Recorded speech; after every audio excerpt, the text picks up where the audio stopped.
Are you a podcaster? Maybe you've got that big idea and you're looking for a network to join. The multi-award-winning Ozcast Network can get your content to eyes and ears all over the world.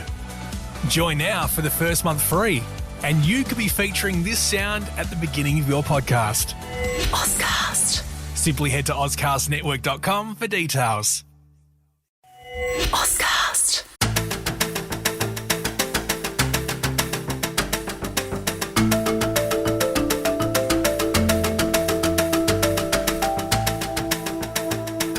It can be lonely at the top. We all know what it's like to lead and own a business and wanting to scale, but finding yourself at a glass ceiling. That is where the power of collaboration and connection comes in. Hi, I'm Natasha Milani. I'm an expert at helping businesses and business owners harness the power of collaboration to connect, scale and grow. I am passionate about collaboration. I believe that no one executes alone. We all do better when we do it together. Welcome to this Power of Collaboration podcast. It's wonderful to have you here. I hope that you get the inspiration and information you need to harness the power of collaboration to break through your glass ceiling.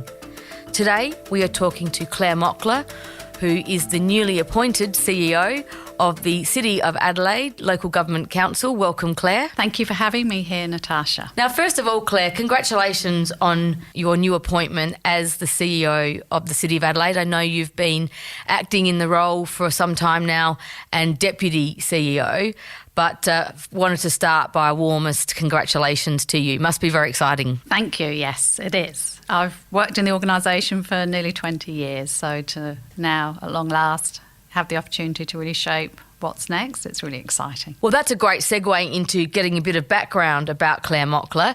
So just share a little bit about your background, Clare. As I just said, Natasha, I started in the organisation nearly 20 years ago, and I've worked in various different parts of the organisation over many years. And the beauty of local government is that it's so diverse. So if you want a career that gives you an opportunity to try out new things and learn new skills, then local government's a really good place to be. So I've worked in, as I said, many different parts of the business, and yes, I'm now the CE at the city. And that's a great plug for local government, really, because you're right, there's so many, the diversity of local government offers so many opportunities. Normally in this podcast, Clare, we interview business owners and chief executives who are in private sector, but I acknowledge that the City of Adelaide is a business in its own right, within government, and it's quite diverse, as I mentioned. Can you just share an insight into what it's like leading an organisation like the City Council? Well, you're spot on. It is really diverse. So we have our own commercial businesses that we run at profit. So things like our U-Park, our golf links, our aquatic centre. And then we also obviously deliver a whole range of different community services to the people that live, work and play in the city. So things like libraries, community centres, manage open space. We also have a very large strategic property arm. So many people don't realise that the City of Adelaide is a massive landowner in its own right. And so over the last few years, things, the council's been able to do are really shape what the city looks like. So buying the old Lacornu site at 88 O'Connell Street a few years ago. And very familiar with that project. Thought you might remember that one. But, a symbol of the lack of progress that many say that the city can sometimes suffer from. It's been a really interesting experience to be able to be part of a couple of different councils who have had the foresight to be able to use their strategic property holdings really smartly and invest in these sites where we know that redevelopment's needed. So we are really diverse. We look after the parklands. We've got an amazing horticulture team that looks after those open spaces beautifully. We have roads, we have footpaths, baths, we have lighting. All of these assets we need to maintain and look after. And as I said earlier, we're also a community service as well. So making sure that, more vulnerable residents in the city are looked after and cared for. We're really broad in terms of what we have responsibility for. And you've got marketing and all those other sort of financial, all those sort of softer business skills that you need to run a business, which I'm going to delve into a bit more. Just for those of you that don't know my specific background in relation to the city, I know that 88 O'Connell Street project so well because as an elected member for 8 years for the City of Adelaide, I was instrumental in driving that acquisition, and it's the legacy I'm most proud of, leaving my tenure as an elected member. So just thought I'd share that with everyone. So leadership within a large organisation, a diverse organisation, can you talk to me about what are the qualities and how you build skills in terms of leadership? It's certainly changed over the years. So one of the things that's really important to me is I recruit for values and less around skills. So what's really important is from a values basis and a behaviour basis, can I work with this person? And as an organisation, we, particularly in the last year, have really focused on making sure our values are at the forefront of our approach to how we do things. So one of our values, funnily enough, is collaboration. And so what we do as senior leaders is talk quite openly and transparently with our people around, if I, say that collaboration is really important to me, here's what you will see. So, and then we ask our people to hold us to account. And if they don't see the behaviours that we have said that we will live up to, then please do call it out and share it with us.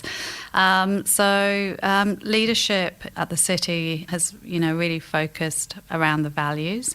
But from a skills perspective, we also are really fortunate in that we make sure that every staff member has a, personal development plan.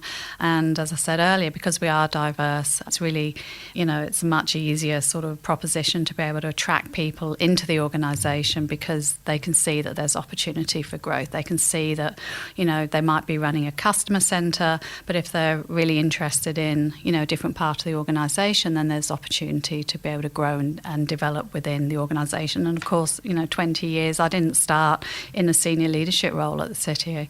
I started in parking administration in the old regulatory services team. But, if you want to try new things and get out of your comfort zone, then as an organisation, we enable that to happen. And it's through those types of experiences that you grow and develop and pick up new skills and, one day end up potentially being the CEO. A great story. I really like that point you make about recruiting on values. I think that's a great tip for any business leader to think about how they create those values, instill those values throughout the organisation and be beholden to them, as you mentioned. In terms of leadership and connecting to how that drives strategy within the organisation, can you share... constantly talking to business owners and leaders about how they plan ahead in their business, how they create strategy, how they bring in innovation and new ideas. Can you share a little bit of an insight into how you do that with the City of Adelaide? So one of the things that's always been really important to me, just personally, because it's where I get a huge amount of pleasure from, is around challenging status quo. And it's not about challenging status quo just for the sake of it. It's about changing something for the better. And local government, every 4 years there are elections, and unlike state or federal, we do have an enormous amount of change. And so every 4 years you are required to think about what you do differently. And so being able to be open to thinking about everything that you do with a different lens has been absolutely, I think, critical to enabling the city to be able to respond and adapt quite quickly, particularly now as we see during COVID. And I think local government in particular has been able to adapt and respond really quickly, as I said, because we are by nature I think we do surprise a lot of people. We can move quickly when we want to and when we need to. So when it comes to strategic planning and innovation, I think what we've been able to do, and we're really diverse in terms of leadership at the political level. So we have 12 elected politicians, all of whom bring to the table different skills, different strengths, different ideas about what they want to see for the city. And so that's actually really exciting, because what it does is really require us as leaders to take and sort of think quite deeply and creatively about how you harness all of that into something that, that will benefit the city and the ratepayer.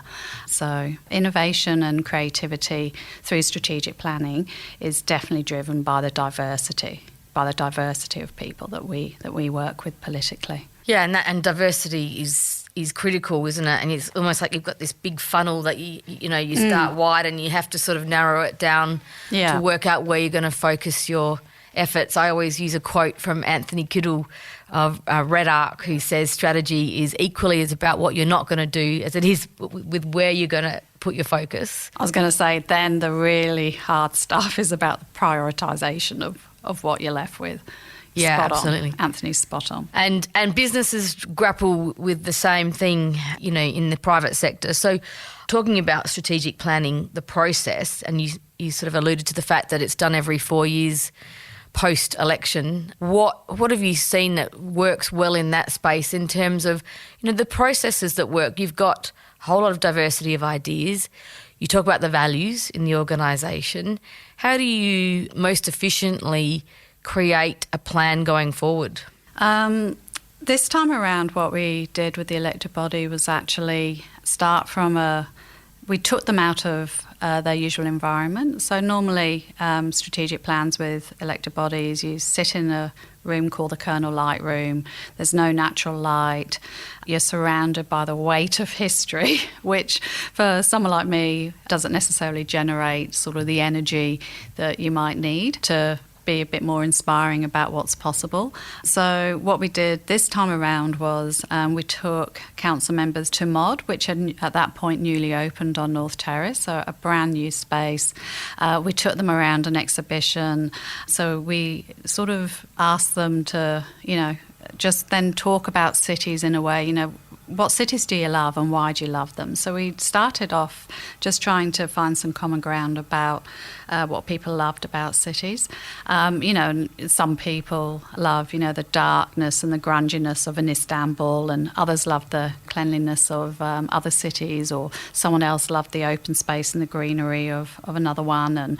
And sort of when you started to synthesise all that down, there was so much common ground around what people loved about cities, and at the heart of it, it was around having places and spaces for people. So taking them out of into a different environment and encouraging them to talk about things they liked, you're starting from a premise of agreement as opposed to point of difference, which, you'll remember, I'm sure, in some of your time on council, Natasha, someone might turn up and say, well, I just want a bikeway, and someone else will say, well, I just want more car parking. And if you start at that point, then you can never sort of reach agreement about what's possible. So I think trying to find that sort of common ground early on is usually a good starting point. And the other sort of big challenge is around that tension between what's possible versus what's important that you hold on to.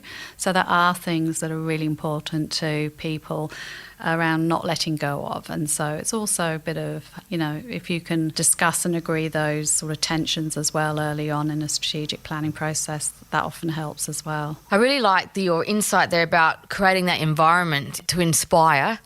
That's a really simple one, actually, in sort of hindsight. Yeah. For any company or business who's strategic planning, to find that inspiration. Great idea. Made a huge difference. Funnily enough, it was the show that we took council members around, which I hadn't sort of quite realised at the time, was around, I think it was for teenagers, it was around sex. So it was all, good one. It was all a bit embarrassing as we went as well. A bit of interesting element. Yes, but anyway, it was good. It was funny. That does sound inspirational. Claire, it would be remiss of me not to ask about the impact of COVID on the City of Adelaide in terms of the health concerns, people working from home, so reduced foot traffic, and there's been a revenue impact for the council. Can you just share what's been going on in the organisation in terms of COVID? Absolutely. It's had a massive impact on the city. And interestingly, we work really closely with our capital city counterparts, and every capital city, the impact has been similar. What's different about us from suburban councils is the majority, around 52% of our revenue comes from ratepayers, but the vast majority of that 52% rate money comes from commercial ratepayers who are really badly and heavily impacted by COVID. And the rest of our revenue comes from our commercial operations, things like our U-Parks and our on-street parking. Every time there's a lockdown, we lose approximately $1 million in revenue. And so COVID's making us and requiring us to be really clever and smart just around how we manage our resources and the services that we deliver. And it's required us to think really differently about how we deliver those services as well. As an organisation, we did do a restructure. We were required to reduce our operating costs by $20 million, and we implemented that structure in January. And so, like any other organisation, we've had to think really differently about what we do and manage that revenue shortfall. But on the other side, what it has allowed us to do is be much more bold in terms of how we address some of those concerns. And it's also required us to be a lot more innovative and targeted in where we provide support. Like many businesses, innovative, be targeted, be efficient. So thank you for sharing that. The city needs people. What does work from home mean for the city? It's a real challenge. So we're partnering with state government. You might have heard around FOMO Fridays, Hit the Town, Go to Town. These campaigns are really important to encourage people to come back into the city. One thing that has been really clear to us is the one thing that the city offers that the suburban areas don't is that you can have really great experiences here. During Fringe and Festival, you can go and hang out in parklands and see great events.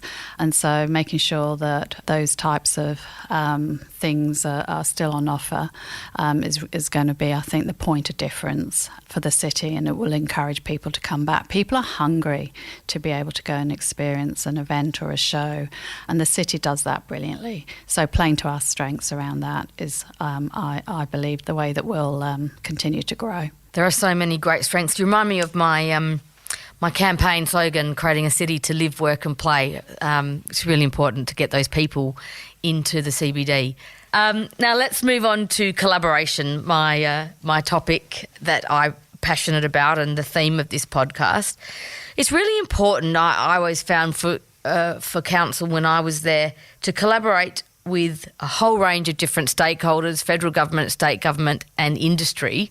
So I'll get you to talk about collaboration in general, but I want to hone in more on the collaboration with industry. I'm sure some of the listeners of this podcast might be interested from their own opportunities from a business perspective. Talk to me about, you said it's a value in the council, collaboration. How does it play out? Really good question. We actually, by necessity, as you've described, need to collaborate really broadly and deeply. And people always find that it can sometimes get hard when the outcome is quite clear, but the two sides of the collaborative arm aren't necessarily being able to find that common ground. Really, really good example where we work closely with industry to try and get a great outcome was around mobile food vans. This was hugely divisive a few years ago. What we found internally was that the staff that were leading the programme had sort of shifted from, the sort of public servant mindset to becoming real advocates for the vendors of these mobile food vans, and sort of had gone down this path of advocacy internally. And what it meant was the industry groups who had responsibility for the bricks and mortar businesses weren't, getting listened to. So what I did when that challenge was thrown at me was take it away from the expert and the advocate internally, give it to someone who I knew was just a really good collaborator, someone who was brilliant at policy, and ask them to work on developing a policy with industry and with ratepayers and with the sector, the mobile food van sector, to come up with some guidelines and policy that could enable everyone to be happy. And so it was just around the outcome, everyone was clear, was, being able to allow mobile food vans to operate, but making sure that the person internally who was leading that didn't necessarily have that vested interest. And then working with industry to make sure that the right voices were in the room. Often I find that there's poor outcomes or industry that's, really hasn't been worked with or listened to. It's often because we've approached it from a advocacy perspective internally as opposed to outcome. So it's just keeping an eye on things like that and making sure you've got the right people with the right skill set leading it. Interesting. That's an interesting insight. During my time on council, I was always an advocate for public-private partnerships, the opportunities for industry to work with local government through partnerships, and obviously there's tender processes and the like. And I'm sure that some listening want to do business with local government and have to go through certain processes. Can you just share an insight into how council... I know council's always keen to do partnerships and engage with industry. 88 O'Connell is a good example now. For those that are listening and going, it's sometimes too hard, can you share an insight into what they might want to think about? Yeah, I do hear that a fair bit, that, working with the public sector is too hard, and so people tend to run a mile before ever trying to work with us, having worked with us once, never again. I think we have some really good examples of where we have worked with private sector to do things that at the time people said weren't possible. Something really simple like the tree climb in the South Parklands. So one of the things we always try and help the private sector to understand is there needs to be some sort of public value created as part of the partnership. So asking those sort of questions really early on around, well, what's the public value as a result of this partnership? What will that look like? What will it be? As long as you have those conversations early, it makes it a lot easier. We were told that there's no way that we'd ever get a tree climb in our parklands, and yet it's one of the most popular things now for people to come and do. The numbers have been off the scale. It's been so sensitively designed and, really highly valued, but it's delivering huge attraction to an area of our parklands that no one ever really went to previously. So it's around just, asking industry and private sector to just, really think through what is the public value that will be delivered through this, and having that articulated early, and then allowing the organisation to manage the bits that we know around transparency, decision making, making sure that the organisation manages that part of it. And obviously, the council's interested in getting access to innovation and ideas from the private sector. Let's hypothetically say someone's got an idea and they want to, as you say, there's public value and there's an opportunity for them to have that conversation. Do they then, once they've had that, does it then have to kick into a tender process? It depends. It really does depend. Another example of where we didn't have the answer, but we knew that there was a problem, was our 10 gig network. So we'd heard lots of feedback, particularly from medical institutions and from North Adelaide, that being able to access really high, quick data network was going to be critical to their business's growth. But we didn't know what the answer was, so we just went out with an expression of interest with the problem and looked to the market to give us a solution. And as a result, we've now got 1,000 buildings, all connected to this 10 gig network, which is one of the fastest in the world. So it's challenging us as an organisation to be open to solving some of these challenges. It would have been too easy for us to have just said, well, actually, that's all hard and it's not our role, it's not the business we should be in, that's someone else's job to do. But what we were able to do was be quite creative around seeking from the market the solutions to the problem. The other way that we manage it sometimes is through unsolicited proposals, although as a policy that is on hold at the moment with the council. But, as long as the idea can't be replicated, then you can sort of enter into discussions with council and administration just around getting that idea up and running. And how important is it for business and industry to be familiar with the strategic plan of council and form relationships with the people within the organisation? Definitely being familiar with what the council's trying to achieve in its strategic plan is always really helpful. So ideas that align make it so much easier to be able to have those conversations. In terms of building relationships with administration, obviously we're required under various rules and regulations just around decision making. So for us, it's always really important to make sure that we're really transparent with our community and elected body, and so making sure that we're having those conversations early and testing whether these ideas have political appetite. That's always a really important step in any sort of process. Claire, thank you. There's a lot in all of that, and I think there's a genuine interest from people about A, the city itself and what's going on, B, the people that run the city and the administration, and also understanding what the strategic direction is and the opportunities to partner. Have you just got any last final practical tips on collaboration, just in general, what you've seen work or maybe what you've seen not work? At the heart of it, it's around building trusting relationships. One of the biggest eye-openers for me was the Adelaide Oval redevelopment from, many years ago now. But when the City of Adelaide Council was deliberately left out of any of those conversations early on because we weren't a trusted partner or a trusted organisation. That was the biggest eye-opener for me.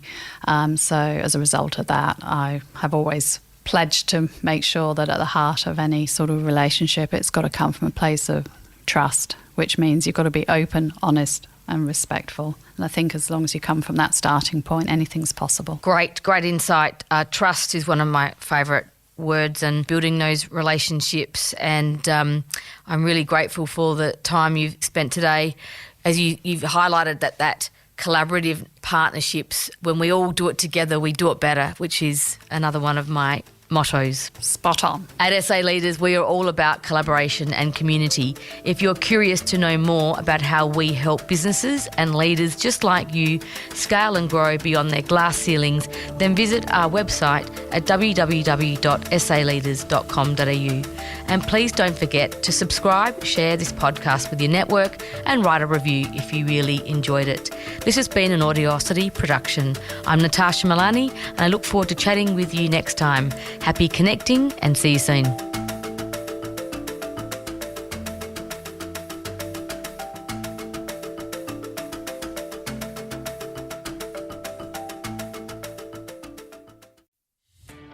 Are you a podcaster? Maybe you've got that big idea and you're looking for a network to join. The multi-award-winning Ozcast network can get your content to eyes and ears all over the world. Join now for the first month free, and you could be featuring this sound at the beginning of your podcast. Ozcast. Simply head to ozcastnetwork.com for details.